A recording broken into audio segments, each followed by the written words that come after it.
할렐루야. 우리 앞뒤 옆사람과 이렇게 인사하겠습니다. 우리의 힘은 하나님께 있습니다. 우리의 힘은 하나님께 있습니다. 아멘. 오늘은 사무엘하 5장 말씀을 통해서 강성함의 결과라는 제목으로 하나님 말씀을 전하겠습니다. 제가 말씀을 새벽마다 전할 때 지금 사무엘하 말씀을 같이 보고 있는데 엊그제 강성함의 이유에 대해서 나누었고 오늘은 강성함의 결과에 대해서 같이 살펴보겠습니다. KBS에서 올해 초에 신년 여론조사에서 우리 국민들의 가장 큰 고민이 무엇인가 이런 질문에 대한 답변으로 가장 높은 순위를 차지한 것이 높은 물가, 고금리, 가계 부채가 가장 높게 나왔습니다. 그러니까 이 경제적인 어려움들에 가장 고민이 많았다는 거예요. 그만큼 많은 사람들이 올 한 해를 이 경제적 어려움 속에서 힘겨운 시간을 보내왔다는 것을 알 수 있습니다. 이런 어려운 시기에 우리는 오늘 이 본문의 다윗 이야기를 통해서 중요한 교훈을 발견하게 됩니다. 다윗도 처음부터 강성한 왕이 된 것은 아니었습니다. 그는 이 수많은 도전과 위기를 겪었지만은 그때마다 하나님께 묻고 듣고 순종함으로써 승리를 얻었다라는 거예요. 그래서 하나님과 동행하는 삶을 통해서 하나님이 다윗을 강성하게 했다. 어려운 상황 가운데서도 하나님으로 인하여서 그가 강성해질 수 있었다라는 것입니다. 오늘날 우리는 살기 힘든 사회라고 많은 사람들이 말합니다. 양극화와 불균형, 불안과 불신이 깊어지고 있습니다. 하지만 이런 때일수록 우리는 다윗처럼 하나님께 묻고 그분의 뜻을 구하는 자세가 필요하다는 것이죠. 오늘 말씀을 통해서 다윗이 어떻게 강성함을 얻었고 더 중요한 것은 그 강성함을 어떻게 지켜냈는지 함께 살펴보며 은혜 나누기를 소망합니다. 아멘. 먼저 앞전의 이야기를 좀 살펴보겠습니다. 아브넬이 이스보셋을 배반하고 이스라엘을 이제 다윗에게 넘기려고 작정했습니다. 그래서 아브넬이 다윗과 협상하기 위해서 다윗이 있는 헤브론으로 찾아가죠. 그래서 이 다윗과 잘 협상하고 나오는데 뜻밖의 사건이 발생하는 거예요. 아브넬이 다윗과 협상을 성공적으로 끝내고 돌아오는 길에 다윗의 군대 장관이었던 요압이 이 아브넬을 살해합니다. 그런데 이게 다윗의 뜻은 아니었죠. 그래서 이 다윗이 그 요압을 저주하면서 아브넬의 죽음을 진심으로 슬퍼하자 그 이스라엘 백성들, 아브넬과 이스보셋이 세운 그 이스라엘 나라 사람들이 그 다윗의 진심 어린 애도의 모습을 보면서 아, 이게 다윗의 뜻이 아니구나. 그 진심을 알고 이제 그 나라를 다 이제 다윗에게 넘기려고 찾아와서 다윗을 이스라엘 전체의 왕으로 삼게 되는 것이지요. 그렇게 전체 이스라엘을 다스리게 된 다윗이 이제 헤브론 시절을 청산하고 새롭게 수도를 삼은 곳이 바로 오늘 본문의 예루살렘입니다.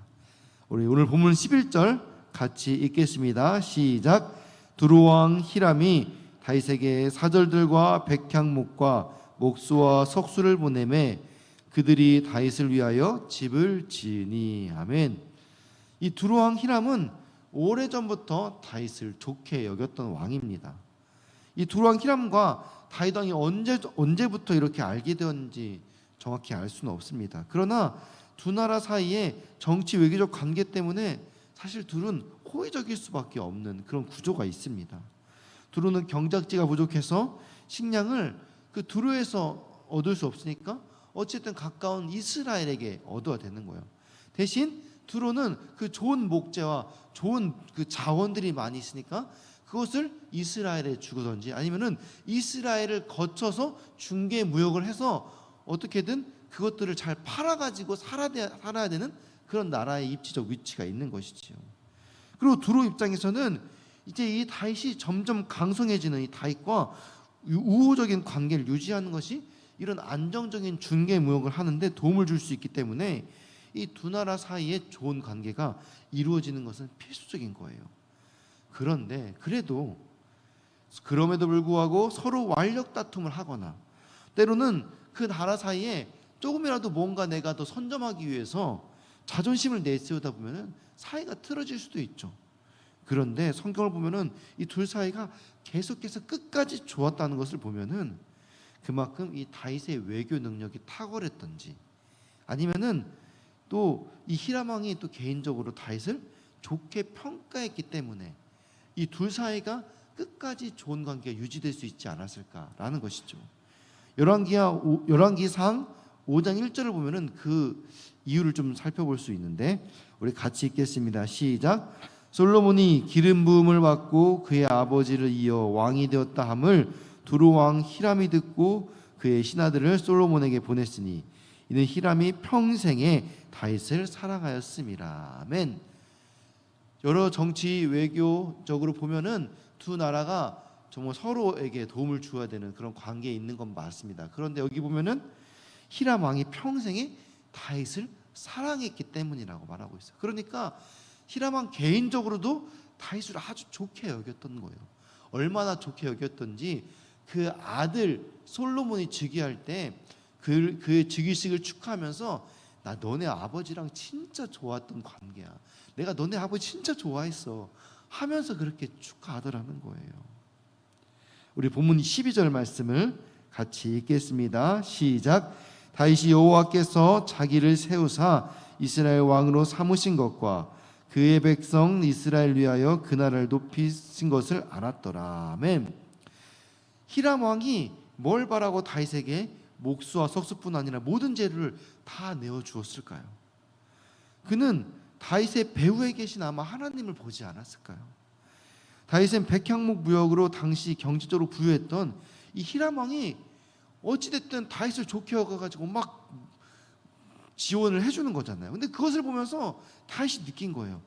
하나님이 나를 왕으로 세우시려고, 우리 이스라엘을 하나님 나라로 높이 세우시려고 이런 주변의 이 물자들과 좋은 왕들을 나에게 붙여주시는구나. 그래서 하나님이 지금 나를 높이시는구나 라는 것을 또 다윗도 깨달았다는 거죠.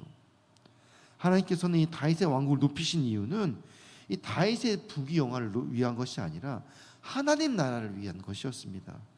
다윗이 왕 노릇을 잘해서가 아니라는 거죠. 하나님의 관심은 이 다윗뿐만 아니라 이스라엘 전체에 있었습니다. 그 이스라엘 통해서 구원하고 싶은 주변 나라, 이 모든 나라에 있었던 것이지요.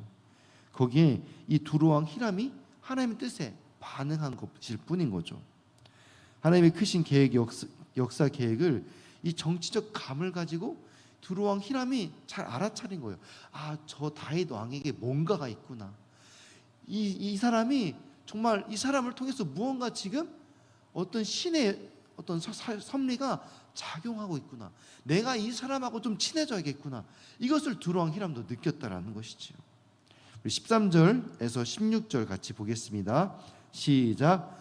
다윗이 헤브론에서 올라온 후에 예루살렘에서 처첩들을 더 두었으므로 아들과 딸들이 또 다윗에게서 나니 예루살렘에서 그에게서 난 자들의 이름은 삼무아와 소밥과 나단과 솔로몬과 이발과 엘리수아와 네벡과 야비야와 엘리사마와 엘야다와 엘리벨렛이었더라. 아멘. 다윗이 예루살렘에서 첩과 아내들을 얻었습니다. 그리고 그들에게서 지금 11명의 아들 낳았다고 기록되어 있는데, 사실 오늘 본문에 기록된 자녀에는 2명의 자녀가 빠져 있어요. 엘리벨렛과 노가를 추가해서 예루살렘에서 총 13명의 아들을 얻었습니다. 그러니까 다윗의 자녀들을 정리하면은 헤브론에서 낳은 아들이 6명, 그리고 예루살렘으로 이제 이전해서 낳은 아들이 13명이라는 거죠. 아히노암에게서 낳은 첫째 암논을 낳았고, 그리고 아비가일에서 표를 보시면서 둘째 길람 낳았는데 여기는 사실 일찍 사망했어요. 그리고 마아가와 핫깃과 아비달과 에글라에게서 이제 압살롬, 아도니아, 스바디아, 이드리암을 이렇게 낳게 되는 거죠. 그래서 총 이렇게 헤브론에서 6명을 낳았어요.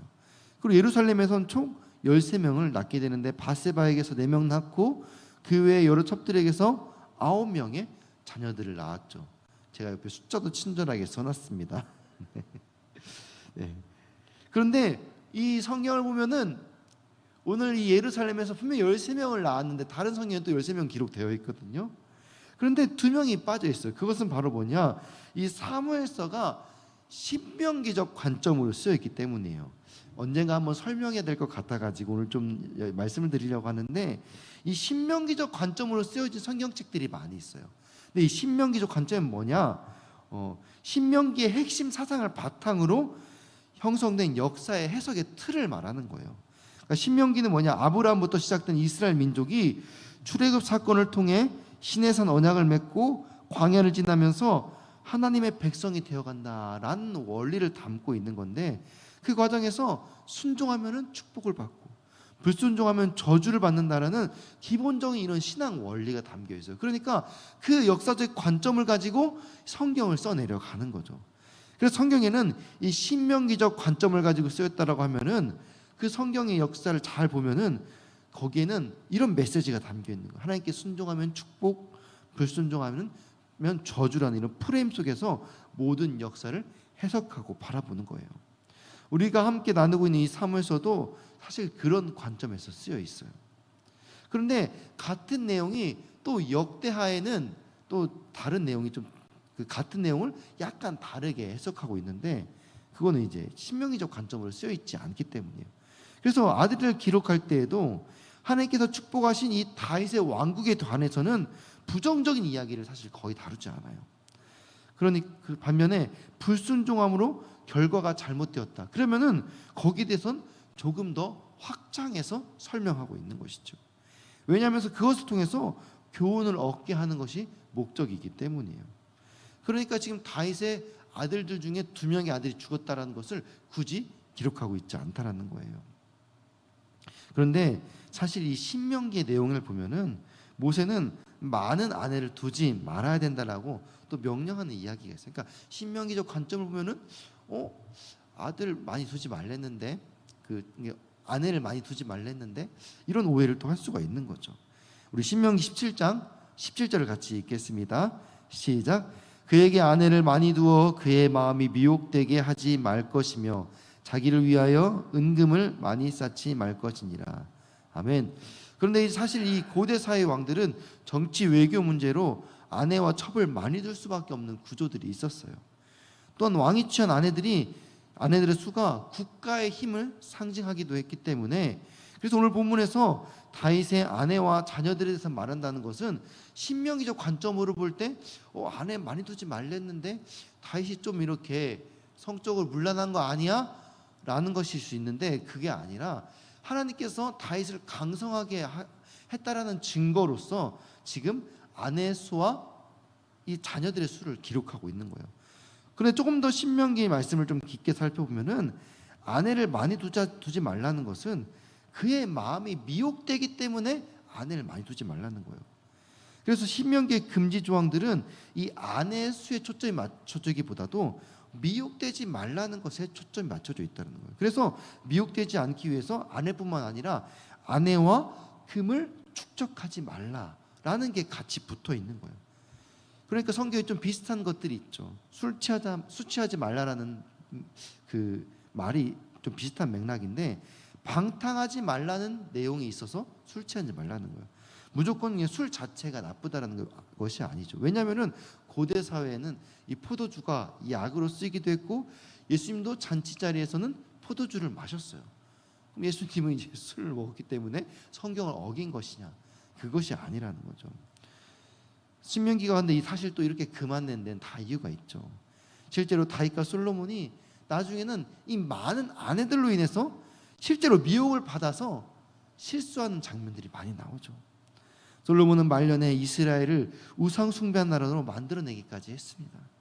그래서 우리가 이 성경에서 그 많은 것들을 또 그냥 간과해서는 안 된다라는 거예요.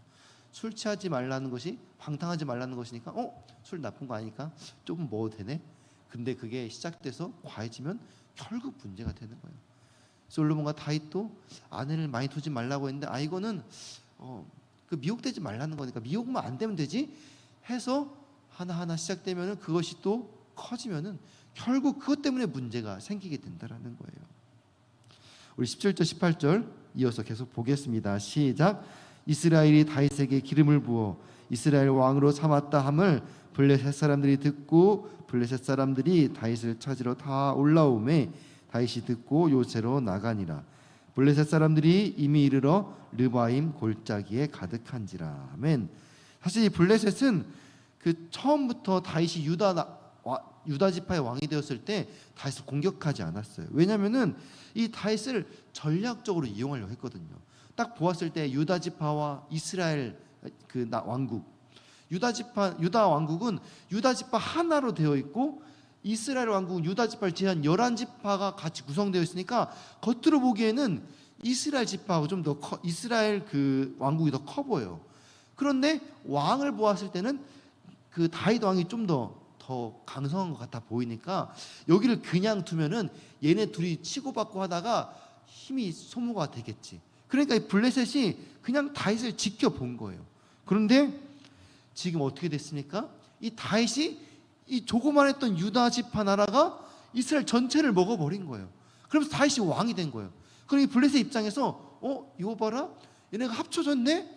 좀 더 커지면 우리에게 힘이 될 수 위협이 될 수 있겠네. 그러니까 이제 블레셋이 처음에는 다윗을 그냥 일부러 두었는데 강성해지니까 이제 이거 빨리 다시 죽여야겠다라고 입장이 바뀐 것이죠.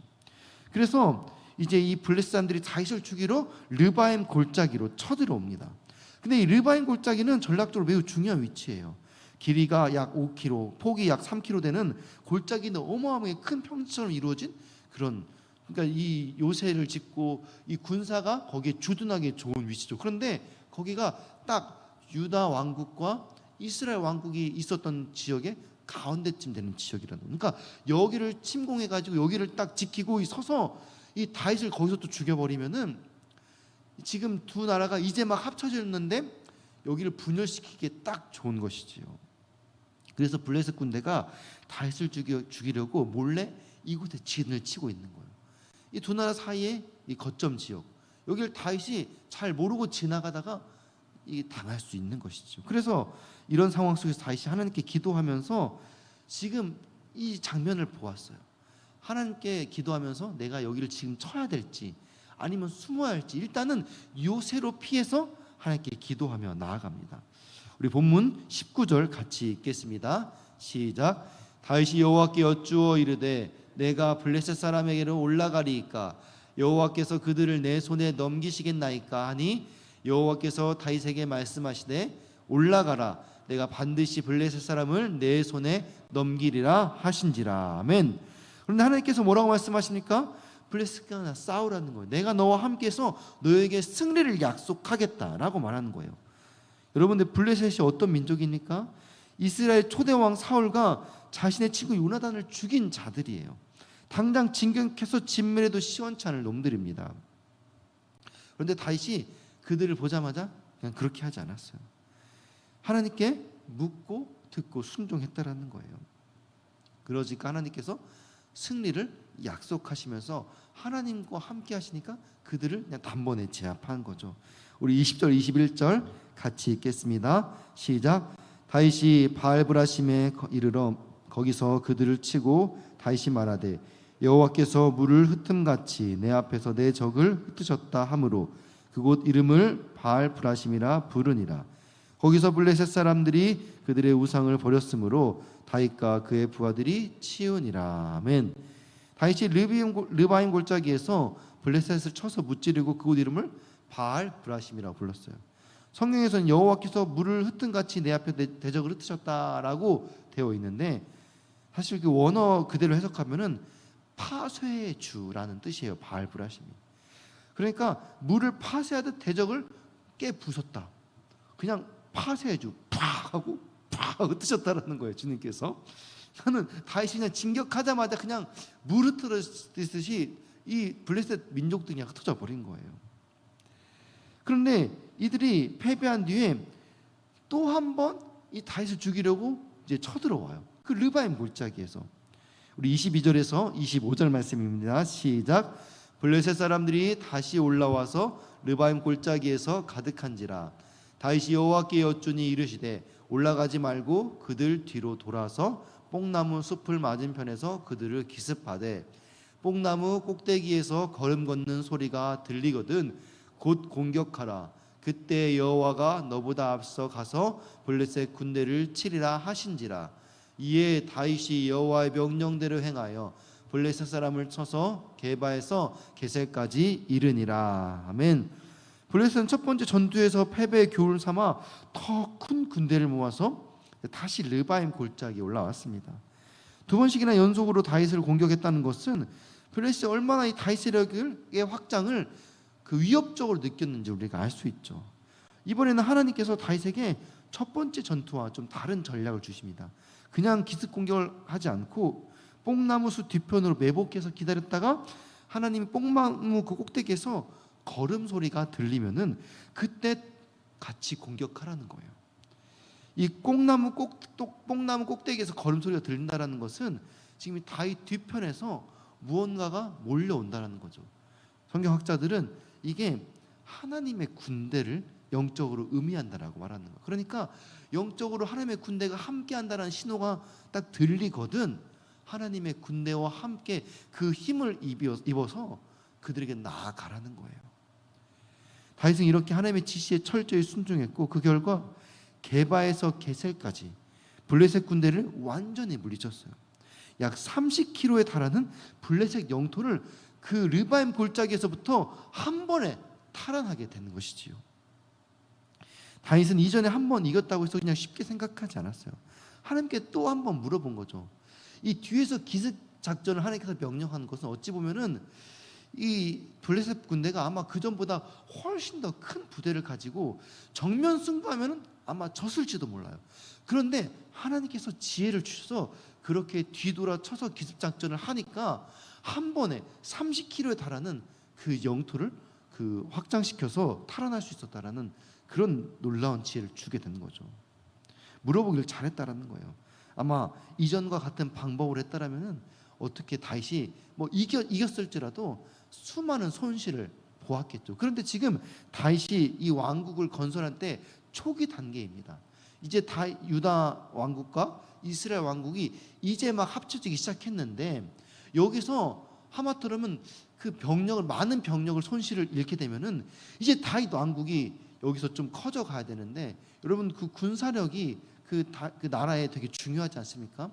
전쟁이 일어나지 않더라도 군대가 있어야 다른 나라가 침공하지 않는데 거기서 많은 병력의 손실을 잃게 되면은 그 나라가 또 세워지는데 많은 어려움이 있게 되죠. 그런데 하나님께서 예상이라도 하듯이 뒤에서 기습 작전을 통해서 거의 손실하지 않고 한 번에 그 블레셋 부대를 밀어내 버리는 것이지요. 하나님의 지혜였다라는 것입니다. 하나님께서는 이렇게 다윗의 나라를 처음부터 탄탄하게 하시기 위해서 모든 과정 가운데 하나하나 함께 하셨습니다. 사무엘의 3장 4장은 사울의 집이 쇠락해진 이유를 우리에게 보여줬다면 이후 이 5장은 다윗의 집이 강성해진 이유를 보게 되는 것이죠. 하나님을 떠났느냐 하나님과 함께 했느냐가 그 차이라는 것입니다. 오늘 우리는 이 다윗의 삶을 통해서 중요한 진리를 발견하게 됩니다.